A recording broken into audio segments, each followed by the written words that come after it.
I'm so pumped. I got my whole part of my team here that I spend a lot of time with.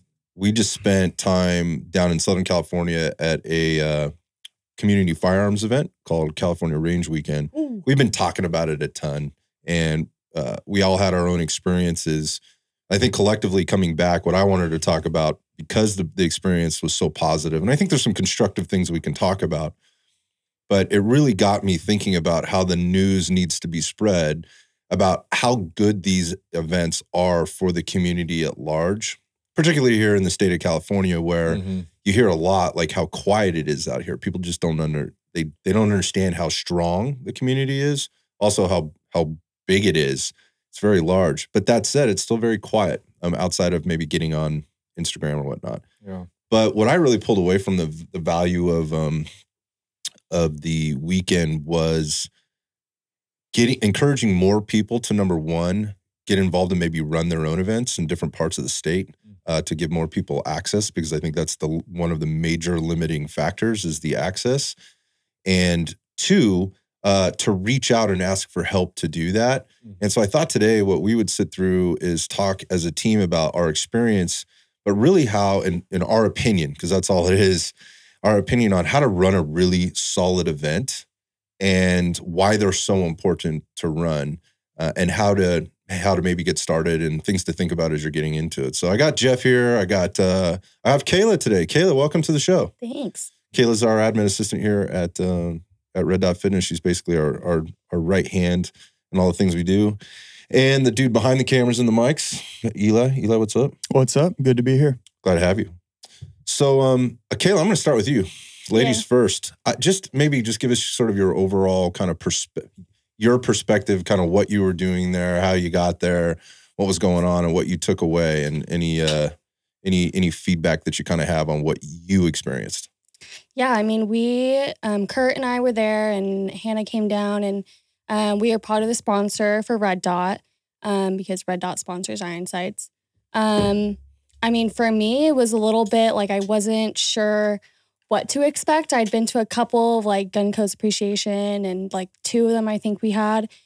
So it's like, okay, I'm comfortable being at the range. Like there's going to be a lot of guys there. If I'm lucky, maybe there'll be like 3 or 4 girls. But I would say that being around like this type of community has like kind of brought me out a little bit more, like wanting to get into more shooting, but wanting to own a gun maybe. But it was a super cool experience, like being in more of a gym setting and being out there with everyone. Met a lot of super cool people, and I am really looking forward to next year.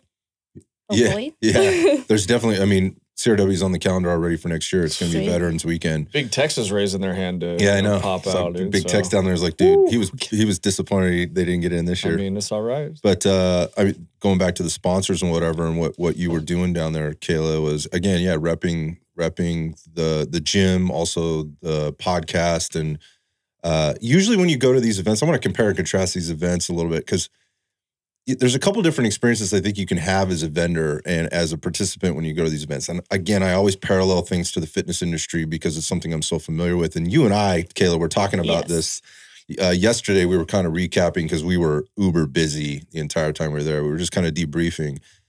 And maybe you can talk about it, like the difference between, or the compare and contrast between like one of these like fitness expo things, which by the way, I can't stand. You don't want free protein powder? Dude. And so that's the thing to talk about. Like I can't do them anymore. They are a waste of fucking time in a lot a ways for me. There was never a return on investment for me at the expos as a professional or as a participant. And they cost a lot of money to go to, from travel to hotel to entry fees and whatever. And it was really, for me, it was just about just going to be seen and see kind of the scene. But maybe you can kind of explain the compare and contrast between an event like that, an industry event like that, and like what you saw over the weekend. Yeah, I mean, I remember going with my dad to like these events, like at like a Relay for Life. We would take the gym down there, and it was like, let's do a little mini workout, or hey, watch Kayla stand on this physio ball. And like, granted, I was a kid, like I was just almost being a face for my dad and for the company.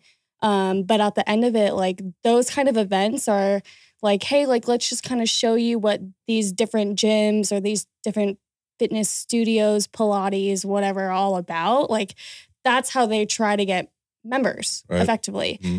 But then coming out to like CRW, and it's like we were the only gym that was out there sponsoring. Everyone else was either like tactical gear or like other types of apparel or like TACMed stuff. Like that's not something you would see at like a fitness. Sure. Maybe someone that's selling equipment, maybe. But at the most part, it's just different types of gyms and wanting to get exposure that way. Yeah, and is it any different? I mean, is any of those gyms any different than the other gym? At the end of the day, like it's who's got the sexiest booth, who's got the biggest booth, who's got the newest, like best equipment out there. Cute girls in front. Exactly. So, who's got the girls wearing? That was my experience. Wearing the least amount of clothing, right? At high heels and Spanx. Passing out supplements. And handing out free shit. Everybody's walking around with like being at the Arnold. That's what it felt like for That's exactly what I mean. Yeah. So you're walking around, okay, and maybe you're seeing your favorite bodybuilder or fitness influencer or whatever else, but I just never got off on any of that. And what I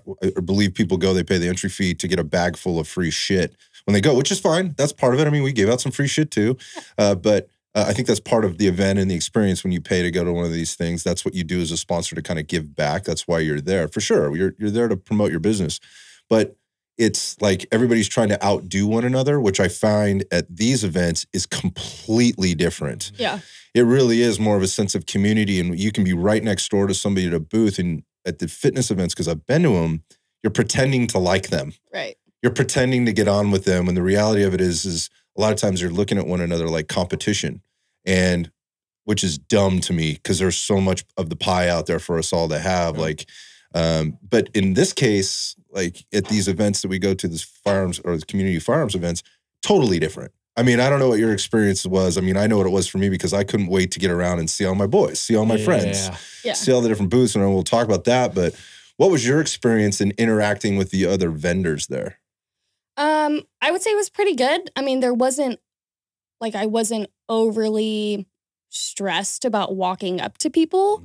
Especially the vendors. It was like, yeah, like I want to look at these shirts, or if you got free shit, like hand it over. Yeah, what are we doing? But like it was cool, like kind of having it in two levels. Like there was like a down at the bottom of the range. Like we were able to have like there was like 7, maybe 8 vendors. And then you walk up to a different bay, and there's a couple of vendors up there. Right. I liked that part of it versus like generally at like the fitness ones, it's all on one floor, you're swarming around people, and it's just not very, like you're not going to hit every single, it's you're not going to be able to hit every one. Whereas like at CRW, there was spaced out, there's room to move, you're not like overly crowded.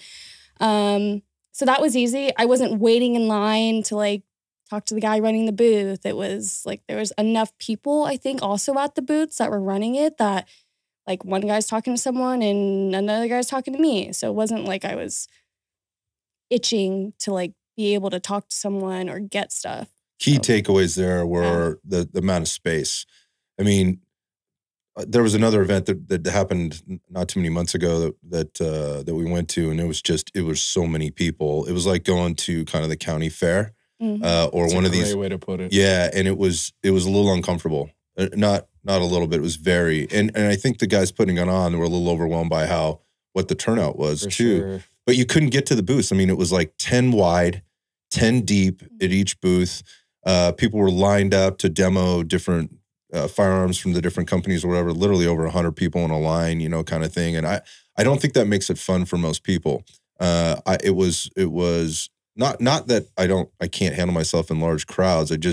I couldn't extract the value that I wanted to get from my time. And then you had to pick and choose where you went, right? Because you don't have time to stand in 12, 30-minute lines. And look, and the part of it is like when I go, you want to see your buddies that are vendors at other places, but they're just swamped. That's the other key takeaway that Kayla just brought up, I think, is having enough staff online to deal with the questions, because that's why you're there, to promote your business. If all you're there is to fill bags like it's like trick or treating. Right? If that's all you're there to do, then fine, do that. But we'll get to you, Jeff, next, kind of and your experience there, because you shared something with me when we were out there, which I think is really important for people to understand that maybe haven't been to these events before or have been to more of the one that I just described, which is just like a free-for-all and it's kind of crazy. You were talking to me a little bit about sort of your experience on Saturday and the time that you had and the quality of the time you were able to spend. Maybe you can dip into that a little bit. Oh, yeah.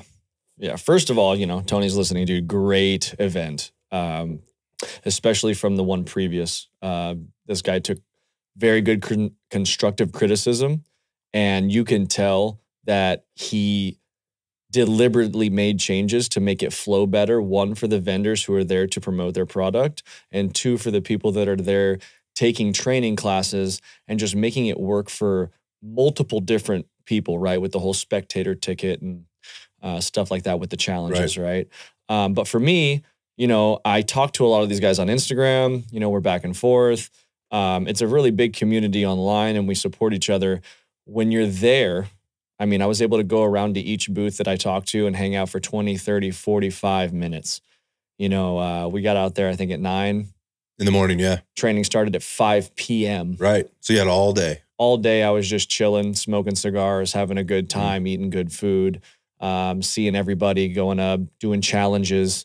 It was a very engaging day. The challenges brought everybody together. I'd be out there shooting, bang, bang, bang. Someone that didn't shoot, would be like, oh, what's going on? We'd have a conversation. We'd make a connection, right? So just the whole event was, it was much tighter, I feel, this year in a sense of community for me. I think you brought up a couple of other great points. Is if you're going to put one of these on, or if you're planning on going, plan to spend as much time there as you can. If you're the one planning it, make sure you give people space and time to be able to do that. Because yes, some people are going to go trick or treat from table to table, right? But there are people out there that are coming from a long ways. that was a thing. You live here, right? Yep. That's a 6.5 hour drive down. You've got to get hotel. You're there to see and hang out with people, giving people time to hang out and meet other people, break the ice, get introduced to other people, be pointed in the right direction, really exchange some valuable or meaningful conversations. Again, follow the Instagrams and take a picture or two or whatever, because that benefits everybody, right? Now I got some content to put on my Instagram page, and the vendors now made a potential new customer, and you're having a face-to-face conversation with somebody. I think it's really important that people have time to do that, because I think that's what gets lost all the other time. Because to your point, it's all happening on Instagram. It's a 15-second reel or a post, and it's a DM. And these events, if you're going to put them on, you got to make sure you give people time and space. That's the vendors, the participants, and even the staff, which was another big piece of this. These things don't happen in a vacuum. There's so many things going on and moving parts.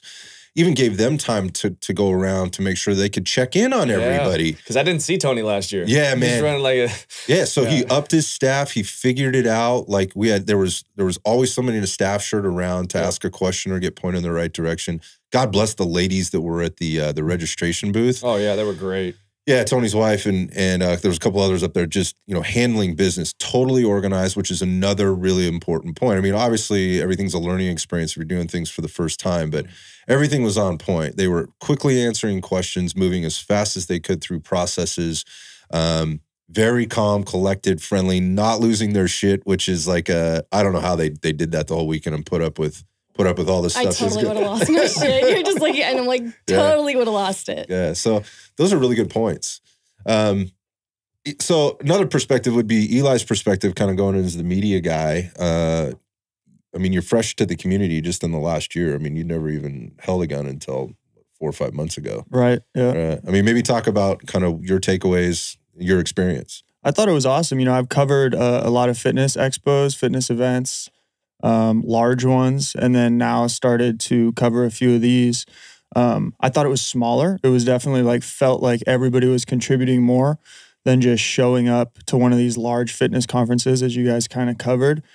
I loved how I was stressed going up there, low sleep, we had talked about this, and I kind of felt like everybody was on the same kind of page. These are all busy people, the instructors. People were flying out. I feel like people are firemen, they're working, right?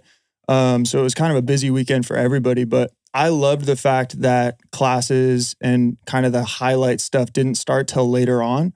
It gave everybody a chance to get there, meet everybody, walk around, gave the chance for everybody running media, especially, to kind of be able to take some photos, walk the range a little bit. Like get the lay of the land. Yeah, exactly. Which I hadn't thought of until now. And the other thing was, a lot of the classes were long enough to where you could, as a media person, get to every single event, which is a thing that I think not a lot of event owners think about that. It's like, okay, I have media here. I want things to look good, but I have two of the coolest events or two of the coolest speeches running at the same time. Yeah. And so I'm not going to be able to cover all that. So that was really cool. Yeah, man, everybody was nice. Overall, it was awesome. I mean, I love country music. I love, we're out there. There's a lot of guns. There's a lot of cigars, which is definitely different, for me. I'm not used to that. But definitely have always been open to it. Just never had that connection or intro to be able to go to an event like this. And I think a lot of people don't even have that. So my job there to show up was, okay, how can I capture this in a way for, people who are not in the community so that they can feel open and willing to come to something like this. And anybody that just didn't attend or didn't get to be there, how can they actually learn from kind of little snippets of these courses? And the coolest thing, right when we showed up, to me, was a couple people that you actually had a conversation with were like, the only reason I'm here is because, I listened to you guys talking about it. And as a media, person on that side of things, that's really cool. It's about like going out there, meeting people, and then actually being able to just be a fly on the wall and like listen to those guys, be like, yeah, I heard about it on, Iron Sights and we came to check it out. Like for me, that was really rewarding. Like, okay, we're doing something here, Same. Second. Yeah, same right out of the gate. Like we were still, I think, even getting set up and people were running over the booth, which to me, somebody asked me this, Mike Salemi asked me this on his podcast when he hosted me on his podcast, the Path. Mm-hmm. And he's like, how do you take the positive feedback now versus then or whatever else? And it's awkward for me. Like people coming over, dude, this, I love your show, or, you guys are awesome and it's really great to have you here. And I would have never heard about this event had you not brought it up on the podcast. To me, it's still a little weird. I feel awkward getting that kind of feedback that's making an impact. And I'll leave it at that. But we did have a lot of really positive feedback like that. And I agree with you 100%. To see and hear people so happy, and this is their first experience in one of these types of things. So in some way to be a part of, and again, paralleling it to the health and fitness world, somehow being a part of their journey in and the positive experience that they're having, and they felt compelled to be there, super rewarding. I mean, it's like getting a paycheck, like, hey, what we're doing, which is the mission of this podcast, which is really bridge the gap and help people understand what it is that we're doing and how to connect with other people so that they can do it too and be better is really the goal. So that was like immediate, like we're doing the right thing. I had some humbling experiences for sure, and just kind of was like blown away that, hey, I'm like, oh, I'm not just talking to air.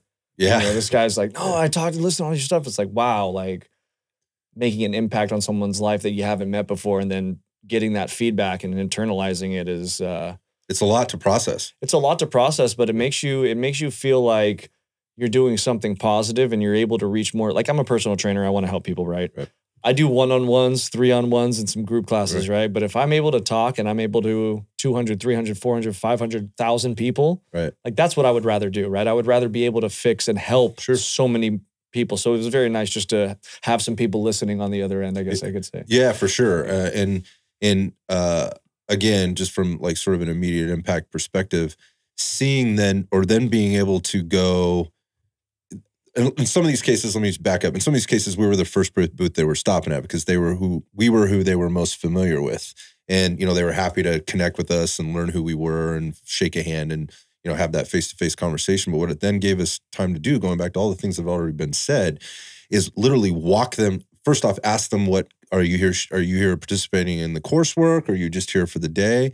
and them telling you, what course they were doing. I've never done this before, but I'm taking this class. Hey, have you met those guys yet? Like we triple feed guys were right next to us. Oh, I'm taking the low light, handheld with triple feed. And I'm like, well, have you met him yet? Like, no, I'm excited, but I'm a little anxious, dude. I go, well, fuck, let's go over there and meet him. Yep. So you could walk him right over to the booth and go, hey, this is, Kevin from wherever. And, I forget where he was from, but he was like one of the first guys I talked to. But went over, introduced him. Hey, these are the guys you're going to be taking class with, and to my boys out of Triple Feed, the knuckleheads you're going to be taking class with. Those guys are great. But making those connections, right? And so important in kind of coming together. So going back to the media thing, like in making the connections, there are a lot of people up there taking pictures, and this is a thing of taking pictures and video. Chris, concealed cameraman, who a lot of people know, he's one of our local boys, and he's around a lot. So I know you guys cross paths a lot. But there's this whole other community within the community that was up there. I mean, I don't know, because you were busy running around and kind of all over. I mean, what kind of interactions were you having with the media crews out there? I mean, mostly sometimes we're all focused on the same thing because we know what to capture, right? But I mean, Chris in particular, like he was in this community far before me, but he's extremely talented and has been awesome with just helping me out. There was a couple other people that we crossed paths with that are working on Tony's podcast. I think Jesse, Figment Shoots, yeah. Yeah, and Jesse, of course, stopped to talk to me for a long time. So Solid, everybody was, not jumping in front of each other's photos. Like everybody's just working together, trying to capture what we can for the better of, the whole. But one of the things that I did miss on was, as in media, if you just attend the event, you take the course, right? You take the class. But in media, we get to jump around and we get to learn like little bits from all the different stuff going on, right? Yeah. So, I mean, we only got to take two, like Jeff and I were both involved in courses. We only got to take 2 courses, but there were literally 8 things going on. Literally 8. I took all of them. Yeah, you got 16 courses, right? Jealous. In one weekend. Yeah. So that's really cool. That's cool to just be able to see and jump between everything else. But I mean, overall, to answer that specifically, everybody was on their game. I'm excited to see the content that comes out. I think everybody got great stuff. And then as the sun goes down, as you get into low light shooting, it's awesome. You jump over, you're like, hey man, what's your ISO? Yeah, you guys are nerding out. Yeah, you're like, how are you getting, like, what's your game? Because it's much harder to shoot then. So you're like, what are your camera settings? So you try to sneak up behind somebody else's shoulder, see what they're, what they're I didn't see the infrared light out there this time. It's the best one. Yeah. The funny part about that is it's no different than the rest of us nerds out there. Like we're talking about pistol optics and, and rifle mounted lights. Oh, what are you running? Oh, what is that? What comp is that, same. bro? But that's it is cool. And again, going back to, I think the bigger picture there for anybody that's thinking about running an event or is in process, and having as many of these talented media people out there as you possibly can, to capture things in their own way, because they're all artists and they're all very creative and they're all going to represent it in a little bit different way, and it's all going to be good. So going or being exclusive with any one media company, I think is a bad play. Yeah. Like I think you want to open it up to as many people as you can. You get them out there, again, bridge the gaps in the community that exist within the local and then regional and state and all that kind of thing. There were people from all over. And I'm starting to see some of that content that's kind of trickling out. You guys have been, anybody who's out there filming content now has, like, to Eli's point, 2 full days, 16 classes, or more, because CRG was running even stuff on, Crisis Response Group was even running extra stuff on Saturday, and then ran an evening class. There was so much stuff going on. The point being is, like, there's so much content to now sift through and get out there. That's a lot of, now the real work, kind of begins, right?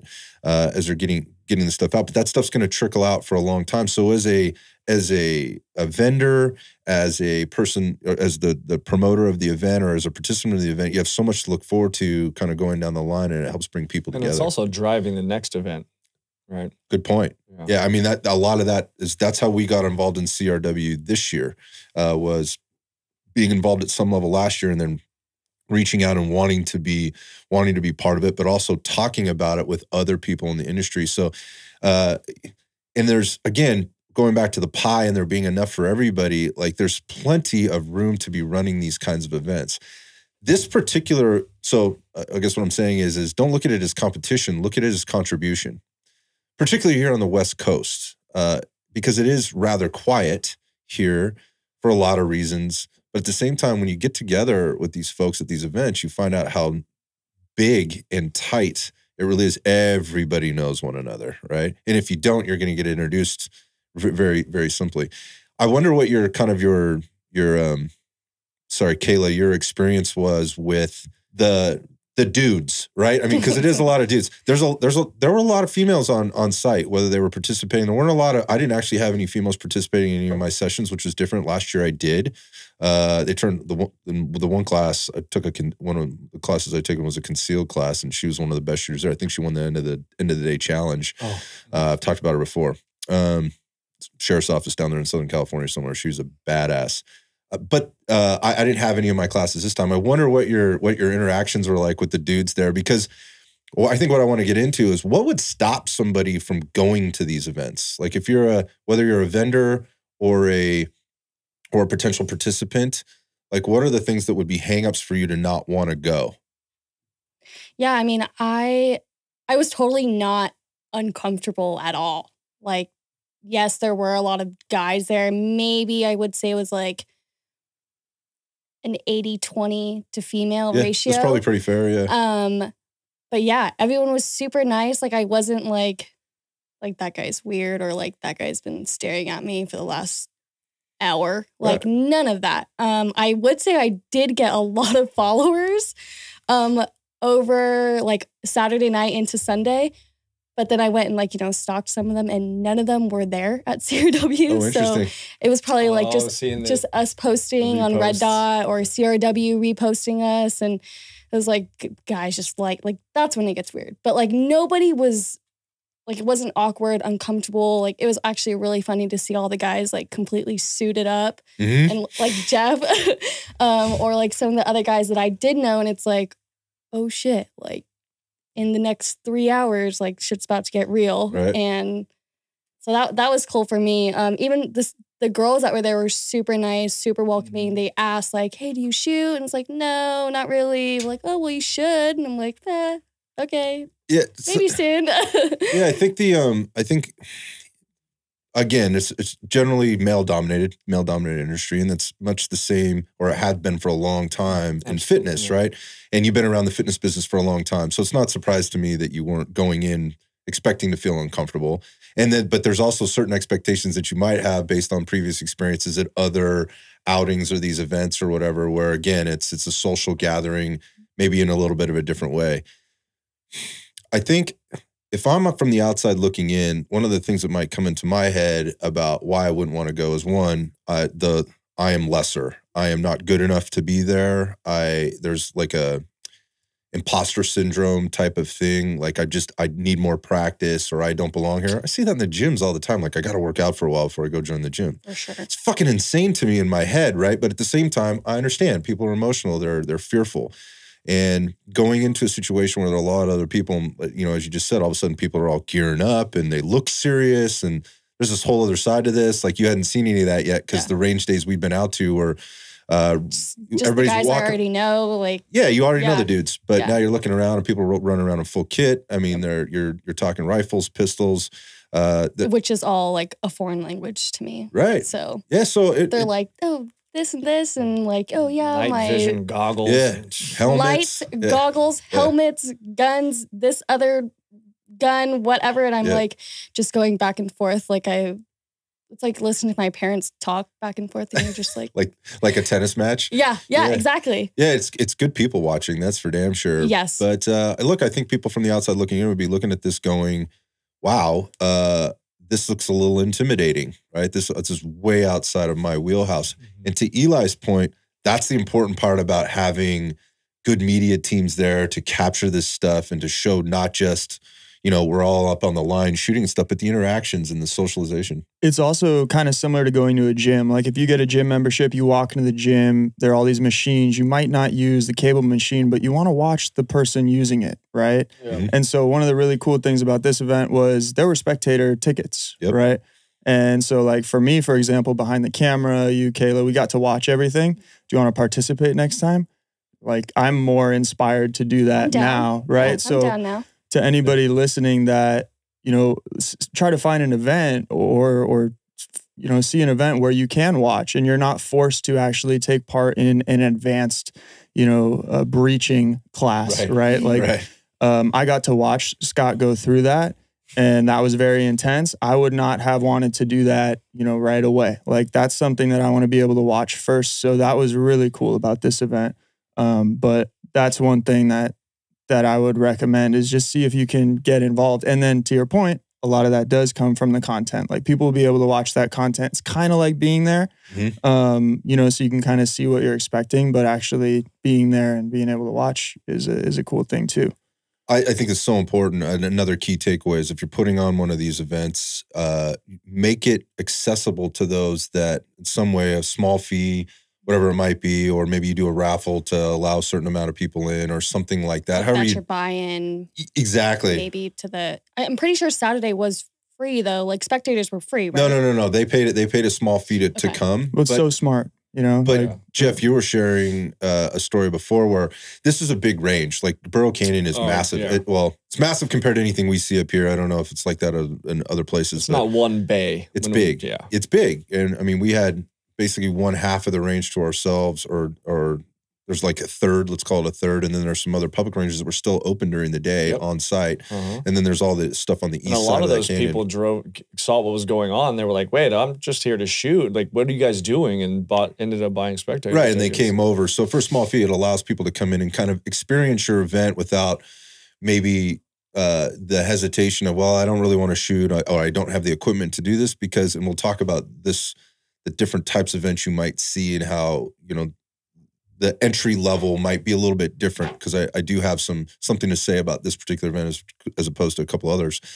But yes, give them the ability to get in there because it's gonna break the ice, right? It's gonna give them a good taste of what to expect next time, inspire them, motivate them a little bit to want to know more, and maybe reach out, get some instruction, and come back. You were telling me. You were telling me a story about somebody who came over. So it was weird. I had somebody that had saw me shoot there, and they reached out and like, "Hey, are you an instructor?" Like on Instagram. Yeah, yeah. I was like, "No, not at all. Just that kind of was there." And she was like, "Oh, well, we came to shoot. Second time shooting, we saw what was going on. Came over, and then after that, they were like, it's had such a good time. They were actually sending me like, oh, I'm going to go take this class from this person, right? I was like, oh, dude, that's a great start. And then I just gave her a list from, 1 to 5 of the instructors, in my opinion, to like where to go to. Oh man, that's awesome. And so I was just like, some people are really good with women, some aren't. Here are some that, because this was a woman, right? Yep. Here are some kind of geared towards them that are really good, really friendly, and that can help you take that to the next level. Because they realized that, okay, I need to work on this, and wasn't scared and wanted to pursue it more for their safety and whatever their reason is. Yeah, that's so important. I'm really glad you brought that up. So there's a couple things to that. Kyle and I were just talking about that on a previous podcast about finding the right fit for you and the importance of the networking that goes on at these events for both instructors and for potential clients or participants.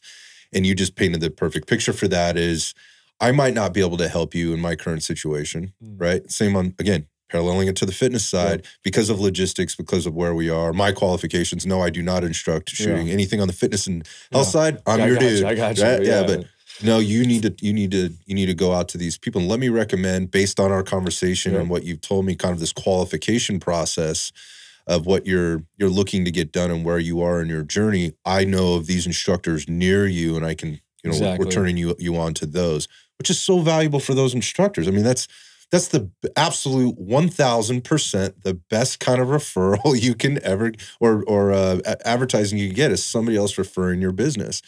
And you're intuitive and you've been around the block enough times. What you said there about finding the right fit, like, hey, this instructor is awesome, but every instructor has sort of a touch, right? Or a style to them. Exactly. And that doesn't fit everybody. And as an instructor, you need to know that, right? Like the military guy might not be good for the girl that's learning, where he's like, you gotta grip the gun. It's like, dude, there's no need to yell at her. She understands that she needs to grip the gun. She can't do it. Like, we've heard these stories before, and we've seen it happen before, where people are basically discouraged right out of there, and they'll never come back. Or they think that's normal.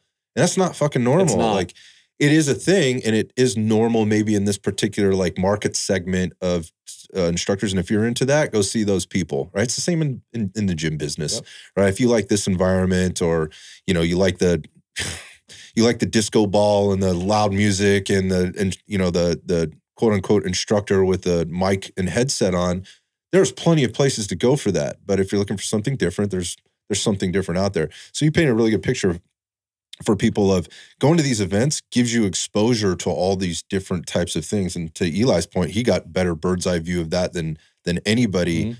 I wish I was sitting on top of the drone. Yeah. Like, yeah. And there's a lot of cool footage that's going to come out on all of this that I know these guys are working on. Well, so, you know, they had challenges too, right? So all the instructors, well, not all of them, but some were there, right? And they set up challenges. So you'd go, Mark from First Defense, he had a great challenge. People were coming up. You know, if you kind of sucked at shooting, he'd adjust your grip and be like, hey, try this, this, and this, right? So you get an experience with a guy that you could potentially be going down the right. And you just meet all these people like, oh, dude, he was such a nice instructor. I would like to talk to, and just the way that he talked to me, or the way that his body presence felt, you know, stuff like that. So yeah, again, so for instructors, you should want to be a part of these things to showcase your skills, knowing that not everybody's going to be your client, but or maybe they're not going to be your client right now. They'll be your client down the line. And that's a really good point with what I saw Mark doing. Is Mark's a busy dude, really busy guy. I had an opportunity to spend some time with Mark Ackenbergers, who we're talking about First Defense. I had an opportunity to talk to him, and he's usually teaching classes all the time. And so he's there on a Saturday, right? He's not teaching classes. He's there to see his friends and support his friends. And he could be teaching a class, making a bunch of money, or he could be at home spending time with whoever, or doing the things that Mark does when he's not working, because it's work for him. But he's taking time out to go there to provide value to the community at large, and that will pay dividends absolutely down the road. To your point, and people are having a good time. So again, as an instructor, there's different ways to be involved in these things. Maybe you're not instructing a class, but you can help by getting involved with maybe some challenges, or just maybe getting involved with another one of your favorite vendors and helping them run their booth, or your favorite media guys, and to help promote the event and your own business or somebody else's. Like, Kayla, you were running around having conversations with people while we were up there. I think was that Saturday or Sunday? What were you doing? Well, I called it the Red Dot Rapid Fire. Okay. So we were just, I think we did it on Sunday, or yeah, maybe, I think it was. I feel like it was either Saturday night or Saturday. It had to be Saturday night, maybe. Yeah, I think it was Saturday. But I was like running around, like interviewing people, like, hey, like let's do these 10 questions, like, what's your name? What are you doing here? How, like, where are you coming from? And then just another series of questions. And it was really interesting to like hear some of the comments that some people said, like why they were there. Some of them, like, I think this kid must have been like, I don't know, 18 or 19 years old. And he was like, oh, I listen to the podcast. I'm like, you listen to the podcast? I'm like, oh, all right, well, let's interview. Right. I literally, this kid came up to the table and I'm like, hey, you guys want to interview? And he's like, oh, no. And I'm like, all right, well, I'll find you in a couple hours. And I found him. I'm like, hey, let's do an interview. I ended up interviewing him and his friend. His friend had no idea. He's like, no, like he just dragged me out here. And I'm like, oh, all right. But like some of the other people, some were like friends. Like I interviewed Pranay and Kyle and Brooke, Jake, who I'd never met before. Follow him on Instagram, but I've never met the guy. That's cool, right? So that was cool. But yeah, just like asking them random questions like, what's your favorite movie or action movie? Which people got stumped on. Like this one guy interviewed, he was like, I'm like, how do you not know your favorite? Do you remember the question that you asked Gerald?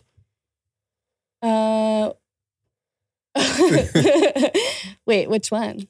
I think it was if he could beat Scott. Oh, yeah. Oh, That's right. yeah. One of my questions was, well, do you know Scott? And if they said yes or no. And I was like, do you think you can beat Scott one-on-one in a fight? And I think he said that. Gerald said that it's not a yes or a no, but time will tell, I guess. So baby oil rings coming up and we're getting active. Yeah. When I asked some people like that question, it was like, I'd like to try awesome. I can't wait to see this content. Oh gosh, it'll be funny. I had a fun time talking to some of the people that I didn't know, and some of it was like, what are you doing out here? And it was like, oh, I'm here to take some classes, and then I talked about some other more serious questions like about guns and stuff. And one guy went like on this tangent on like, oh my god. Oh, you did get one of those. Yeah, you got somebody that really went on. We were guessing. Like, we were like, like this is supposed to take you like 10 the battery seconds. died. Yeah, right. But it's cool because you gave people that maybe were necessarily taking classes and getting stuff there the opportunity to contribute somehow and also be involved and engaged. And so going back to what Eli was doing up there when we're cutting up all this media, even the participants are going to get some airtime, or the spectators are going to get some airtime, and some they're going to get things tagged on Instagram. We got their Instagrams down. Yeah, which is fun for everybody. Oh, that's so again, from like a promotions perspective, fucking smart, right? Made some guys uncomfortable with some of my questions. Yeah, good. Yeah. So one guy just turned red. Yeah. So I think I guess where I'm going with this is giving something for everybody, right? Again, and knowing that the market is so broad, and there are a couple different types of events. I don't think all of them are created equal. And to Kayla's point, you've done a couple of other smaller events. One was the range day that we had here for people at Red Dot Fitness. There's about 30, 40 people out there, most of which you knew. Mm-hmm. It was basically just an open range day where everybody came out, brought their own firearms, brought their own ammo. We had a cool venue where we basically had a firing line and we're shooting at paper and steel. And so it was a really good opportunity if you shoot a lot to come out and just knock the dust off from the previous couple of weeks or whatever, meet with your friends, shoot, which is always a good time.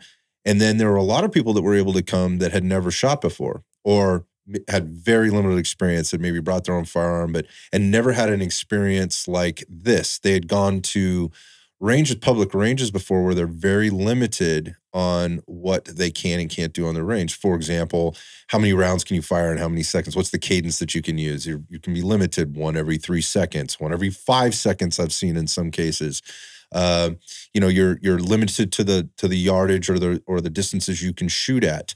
You're limited on the time, and there's no instruction. You're basically just kind of signing your life away, signing the waiver, and going in and doing your thing. And there's a range safety officer who's looking over your shoulder the entire time and whatever else. So that type of an event is a little bit different than maybe the type of event we went to now. But that's a great place for somebody to start, and more people should be doing those. They should be having these open range events where you can invite some of your buddies that maybe are more, more active, and then have other people out to get their own experiences as a group. I know, Eli, you've been out at a couple of these things for us now. I wonder what your takeaways in terms of the compare and contrast are between events like that versus what we were doing over the weekend. I think a different demographic of people, like start small, right? Like for me personally, we had a Red Dot range day, just 20 people or so, yep. Right? So it's less people. I think for that, you need to be probably engaged in the community more. Like you need to know people to attend those smaller ones. I could be wrong. But luckily I know you, I'm associated. So like that's where there's access to smaller ones. I think CRW, for example, like anybody can go to that, right? The little bigger ones, you can, as we mentioned, purchase just a spectator ticket. So that was I think probably the main difference. But whenever it is smaller, I get more attention, like here, this is how you shoot. I remember Kyle helping me out with certain stuff, or when we take specific people out to the range, like there's more one-on-one instruction and it's more customized to you, as opposed to when you're at these bigger events, the instructor is trying to get a grasp, of who is in their class. And having been to a lot of the different courses, all of them did that. Right. Hey, we're going to go around. We're going to, tell us if you're, LEO, firefighter, just civilian, what's your experience? What are you doing here? What are you trying to get out of this? So they get a grasp, and then they have to not just talk to you individually, but they have to talk to everybody, right? So those are the main things, and that's standard across any real industry. Like if it's a fitness, group classes, the bigger and bigger they get, or the bigger the event is, the more you're kind of on your own. Yeah, it's a little like kind of small fish, big pond kind of thing. Yeah, and it's easy to get overwhelmed. It's easy to get intimidated, especially if you're kind of fresh or new into the scene. But this particular event was definitely for the intermediate to advanced group, which again can be a limiting factor for those that don't have that kind of training. Like I'm sure, Kayla, with the limited training that you have at this point, and same with you, Eli, like jumping, and you mentioned it, like jumping into the things that you see happening now would be inappropriate. Period, end of story. It would be inappropriate. And so as a consumer, I think the average consumer is smart enough to know that. But at the same time, it shouldn't discourage them from going to watch and see and being involved. And again, the media, I think, will provide a little bit better perspective of what some of those things are. That said, when you go out there, it still is all walks of life. There are people from all over doing all kinds of things. And I think when people look at going into these events sometimes, or even just going to the range in general, safety is a big concern, massive concern for me. I am hyper vigilant and hyper aware of what's going on around me at any given time, starting with myself, taking for personal responsibility for safety of firearms, the 4 basic firearm safety rules. And as any good instructor will tell you, or somebody that's running these events or whatever, we're all range safety officers. Absolutely. And so going out there and seeing this more advanced stuff happen, it ups I think the awareness of people of the need to be on point with the things that they're doing, including the instructors and the people around them. And I've seen better safety practices at these events than I've seen at the public ranges where you're going and you're standing on the range. I see some I don't go to them. I do not go out to those public ranges where I'm signing my life away effectively and walking into a bay and expecting that everybody else standing who I don't know what level of instruction they have or have not have, is standing next to me, and they're doing God knows what on the other side of that wall, like on an indoor range or whatever else. You see those videos on Instagram where they're taking pictures with the gun to the side of their head. Yeah, the security footage or whatever. Like, what were they thinking? Yeah, exactly. And so I think for a lot of people, that is a big fear, and it's a legitimate one. For sure, absolutely. My experience with this is when we go out there, first off, how many safety briefs did we do? You do one every time you start the class. When you come back again, hey, guys, again, you take a break, you come back, you do it again. Yeah. And it's not taken lightly. You do this, you're off the range, you're done. You can sit and watch. It's not to diminish, it's not to demean you. But if you are unsafe with a firearm on this level, you should not be out there, and we are going to kick you off. It doesn't matter who it is, who you are, who you think you are. Yeah. If you are unsafe, you are off the range. Yeah, I think that's a really important point to make, because I think people make excuses. There's an excuse there. Is like, I'm not going out there because I don't want to get shot. That's a legit fear. For sure. I mean, I've had that fear myself, but I think the more you expose yourself to the community that we're speaking about right now, those that are taking this seriously, that are trying to bring people together, that is the first priority right off the bat. And I think you'd be very surprised at how, if you're continually telling people don't shoot one another, right, then you're just continually driving that fear in. It's put out there. We're watching out for it. Again, safety briefs and debriefs are happening, multiple times throughout the courses that you're taking, the classes you're taking through the day as a group to start the event, to start the next day. Everything is handled very appropriately, which in a sense, and I want to be really clear with my words here, it relaxes people, and because it puts out there that this is important, and we're all checking one another, looking at each other eye to eye, and acknowledging that it is important. And as a result, we're looking out for ourselves, but also our buddies standing next to us. Absolutely. And my fear of that was quickly squashed as I went out there, and watching these instructors, professional instructors, who, by the way, if you're going to run one of these events, you should make sure you vetted every one of your instructor. Just don't invite your buddy because he's a good shooting instructor, right? The instructors who are at this particular event are highly vetted and qualified. Some of the top tier dudes in the industry. Agreed 1,000%. And they don't mess around. So, you know, after the safety brief, there was a point in one of my classes that I was taking where we were going to go live on a particular movement drill, and based on the dry drill that we were doing before, the instructor was very clear. It's like, hey, listen, man, I just want to let you know you're not going to go live on this drill. You can go ahead and run it dry, but you're a little too, I can tell you're a little nervous and a little anxious, and that's not good for you. You're not going to get out of this drill what you need to, or for anybody else here. So just allowed him to run it dry, and that was it. Outside of that, I did not see anything negligent out there. And if there's any other point where it's questionable, you're always encouraged. You're encouraged by the group as a whole to call it out. Yeah. Not to be a dick, but to be very assertive and go, hey, that's not what we do. So again, I think that happens in any experience where you're out on the shooting range. You have to be aware of that. But I just, like, I think people are going, I don't want to go out there because it's crazy. It is not reckless by any stretch of the any stretch of the word. I don't know if you want to weigh on that, Eli, from your perspective as you're going bay to bay and seeing all the things that are going on. No, I think circling back, I mean, what would prevent anyone from going to one of these? At the end of the day, that's the elephant in the room that we hadn't talked about till now. Is like, you get shot. There are guns there. Yep. There are bullets flying. Yep. And you know, at the smaller events where you're with people you know, love, and trust, you know, that's one thing. Coming to a bigger event, I never met this guy, you know? And being a cameraman, right? Like, I'm trying to get the best angles I can get. I'm like, okay, I can get in front of the line on Scott. Right? He's not going to shoot me today, right?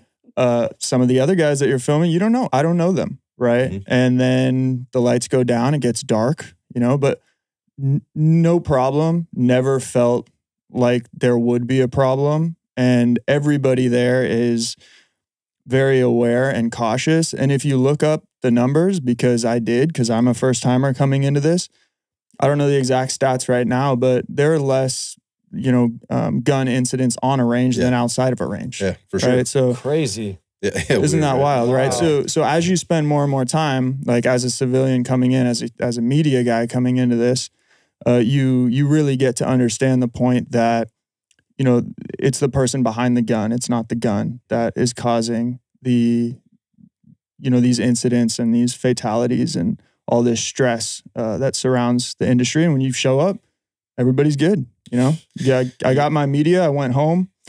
You know, it all looks great, and I felt safe the entire time. So I just really saw a point. And again, accidents happen. They happen. And the whole goal there is to just be hyper aware and vigilant so that they don't happen.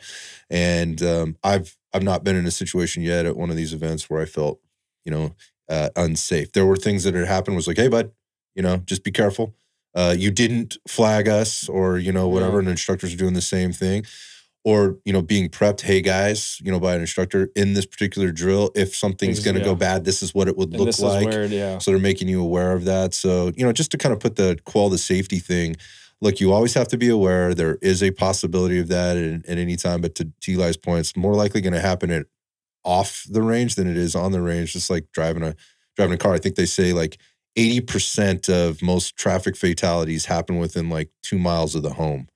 Like you're driving the road that you drive every single fucking day. You're making the same right turn at the same time of day that you would be making it because you're coming home from work or whatever else, and something happens. Either you're zoned out because it's that automatic, or somebody else is because it's that automatic for them. And then, or, you know, something really wild happens, but, you know, that's when injuries or traffic fatalities kind of happen.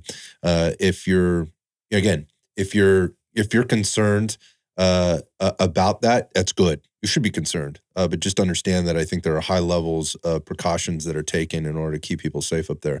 And moving away from that, I think, and the things that we've talked about here today, all of the things and the different perspectives, I think, bring to light for me the importance of having more of these types of events for all of the reasons. And I maybe just go around the table and get each person's take on your opinion on that and the why we should be doing these. Again, whether you're a gun advocate or not, these things can be very helpful and be very valuable. So maybe I just start with you, Jeff, and, you know, kind of your take as a shooter, as an advocate, as a strong, proud, you know, member of the community. What's your take?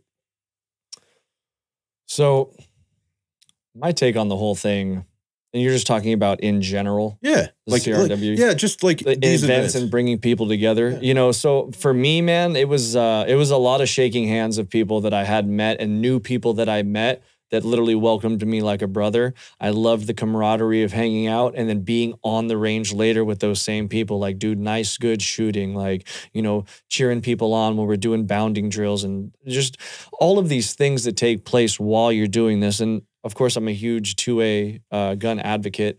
I love to shoot. I was there to shoot and I was there to learn, but at the same time, I was there to have a good time, and I did. I had a phenomenal time. And I think most of it is just getting and linking with all the good people. Now, we talked about the fitness industry in a bit. I don't want to bash it a little bit, but it is a more scarcity mindset within the fitness industry. Bottom line, 1,000%. Yeah. in the gun community, dude, go train with that guy. Go train with him. Yeah. There's no hard feelings, and like we talk about different people for, you know, different trainers for different people, but there's no like, these are my people. You know, like, hey, man, go check out JJ Rebozzi. He's a great shooter, like great knowledge. Oh, Kyle, all these different people, like that other people and other instructors are like, dude, go. They're pumping them up. Yeah, instead of talking shit. Oh, yeah. There's none of that, man. Yeah, I think if you see a lot of the ones that talk shit. And if they are, those guys deserve it. They are negligent and they should not be training people. That's a really good point. And that is that the industry does a really good job, or this group of people, this community, let's put it that way. I don't want to say industry. Let's break it down. The community of itself does a really good job of policing itself. Fuck yeah. I mean, they'll call people right out on their bullshit, which is a little different than the fitness industry. Here's the other part. As broad as it is, as massive as it is, I mean, the community here in California is huge.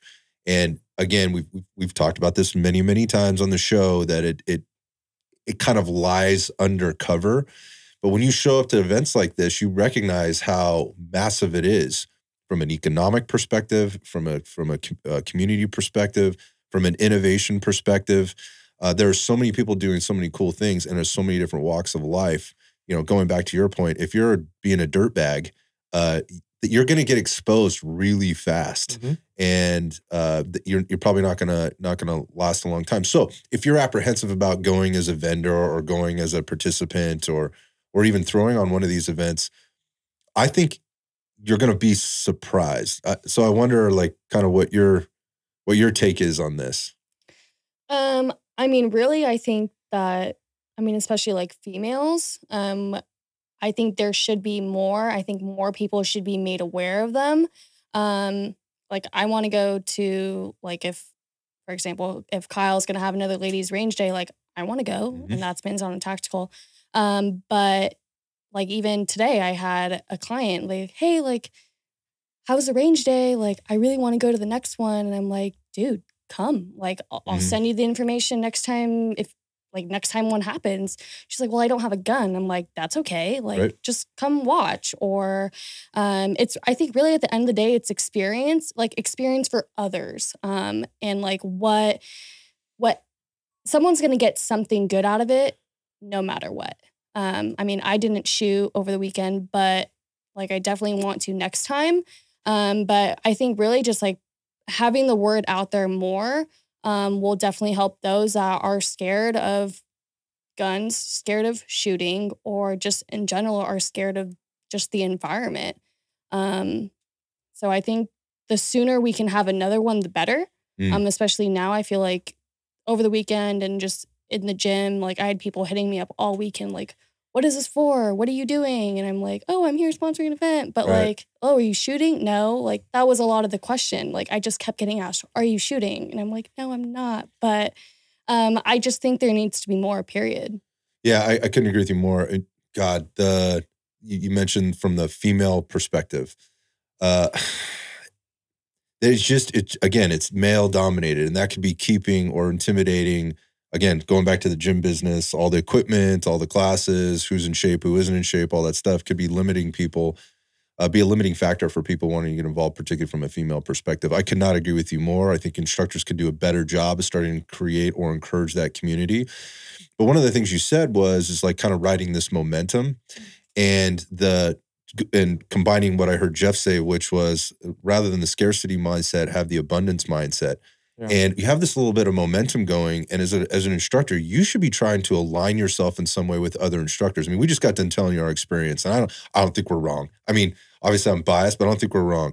Good instructors know good instructors, and they're happy to support them in any way they can. And they're encouraging people to go take their sessions rather than playing everything so tight to the chest. So, I mean, if you're an instructor out there and you know other instructors and you have access to the ability to be able to put on a local event, doesn't have to be huge, doesn't have to be anything like what we just went through, but just to expose people, right? And allow them like an open house type of range day or whatever to come out. And it's a lot of work, man. It is a lot of work. And obviously you're going to have everything from the person that's never touched a gun before to the more advanced person. There are ways to run these things. We've been really successful with our own range day in having the more advanced shooters there to kind of help give the basics. They're not shooting instructors, but they can kind of walk people through the basics again, an RSO for the whole group to make sure everybody's being safe and getting a good, experience out there on the range. Solid points, particularly on the female end of things, because there's a lot of female shooters out there. I know a ton of them. But I don't see a lot of events being held by female instructors or by male instructors encouraging the female component to be there. That's a solid point. So I think there's a huge, huge opportunity there for everybody, participants, instructors, vendors, manufacturers alike to be looking down that pipe. Eli, what about you, man? I think two main things for me coming from the civilian perspective. Number one would be it's just necessary. It's like, and it's not something that you learn in school or anything else like that. Like you have to be proactive about going out there and learning some of this stuff. You don't get taught taxes, right? And then that hits you really hard in the face. I think this is really similar. I mean, depending on your situation, you might be, in a mansion in West Palm Beach and your dad's got security under control, right? But if you are somebody who has to take care of yourself, and you do think that there is a chance that in your lifetime you're going to run into situations where you need to be prepared, what you preach is that you are your first responder, right?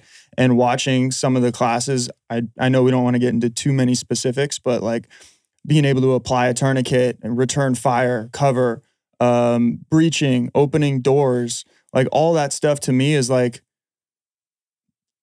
this is stuff I would not have known. Yeah, this is stuff that you don't think about till you're already so fucked. Yeah, your worst day. You're having your worst moment. Yeah. And it's necessary. The other thing about that is if you hate this stuff, like a lot of the people in my life that I love the most, anti-firearms. 100%, right? So like if everything could be banned, that would be the choice. I prefer it. For most of the people that I love the most in my life, right? If you're one of those people, go to an event like this. You have to, because then you can talk shit more about it if that's what you choose to do. Exactly. Right? Yeah. But at least you need to understand and enter, this fear, at least a little bit of what you want to hate on to understand it a little bit more, right? Stop listening to the fucking news about guns. I think what you're saying is just like, it's a great way to be informed. Totally, right? That's my opinion at least. And then the final thing is just access. Like it would be cool to give people that need it access to it, because I feel like a lot of people that do need, to protect their families, they're more of the lower income. They don't really have, access to a lot of stuff besides maybe YouTube, maybe besides the internet. Of course, they can listen to a lot of the content that's free out there, but, paying $600 to take a class, for example, is something that, they don't have the ability to do. So, the spectator tickets, that's awesome. Like having more of these events and finding ways to be able to provide and speak to those people so that they can become a part of everything as well, I think is on the horizon. And that's something that I think needs to happen as well. You stole my thunder a little bit there. Oh, sorry. And that was going to be just on the giving access to those that may not have it. And these could be, again, from a socioeconomic perspective. It also could be from a logistics perspective. You're in a smaller rural area. People just they have to travel. There's expense that's involved there. There's time away from work. You mentioned like all the people that were there instructing and all the people that were there participating. They're also working. They're largely doing other jobs, and they have other responsibilities, including their families and everything else. So providing these things, I think is super important for the whole, so that they can be informed and they can make informed decisions and have intelligent intellectual conversations about the things surrounding the whole topic of firearms safety, gun advocacy, your Second Amendment, and so forth. I think the other thing I would add to this is if you're somebody that's like, hey man, this is a really great idea, like I should do this. If you talk to the people that have the most success here in running one of these events, when I say do this, I mean hosting an event or putting one of these things on. You talk to Tony at Axiom.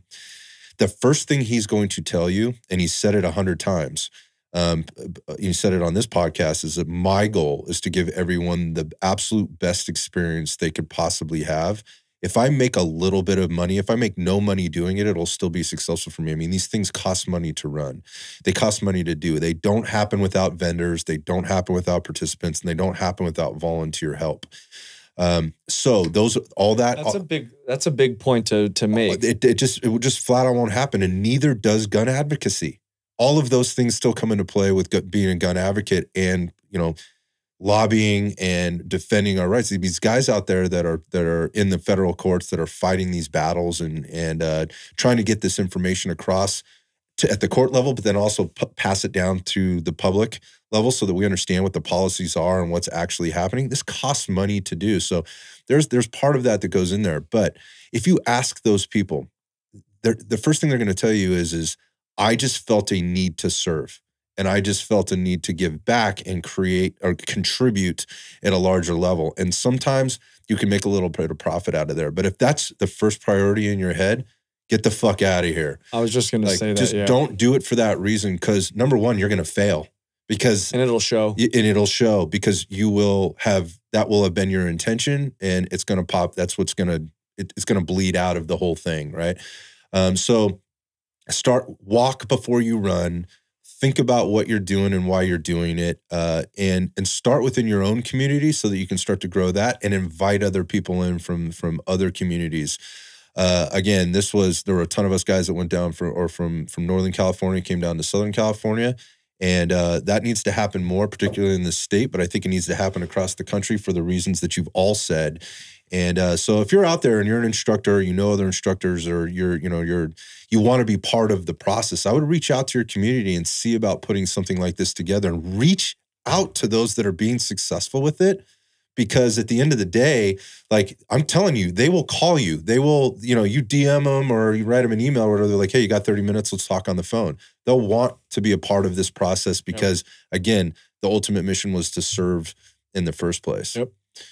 I think it's a good place to leave it, man. So that said, I mean, from a podcast perspective, I mean, if there's anybody out there that's thinking about it, needs to be connected with somebody, wants to be connected or has questions, feel free to reach out at any time. And Absolutely. We want to support these things in whatever way we possibly can to get the message out. So don't hesitate to reach out to us and get us involved. Yeah, especially personally me. You could reach out if you have any questions about gun instructors in Northern California and Southern California. Please reach out to me. I'd love to help you out and try it out, boys. Thanks, guys. Appreciate your time.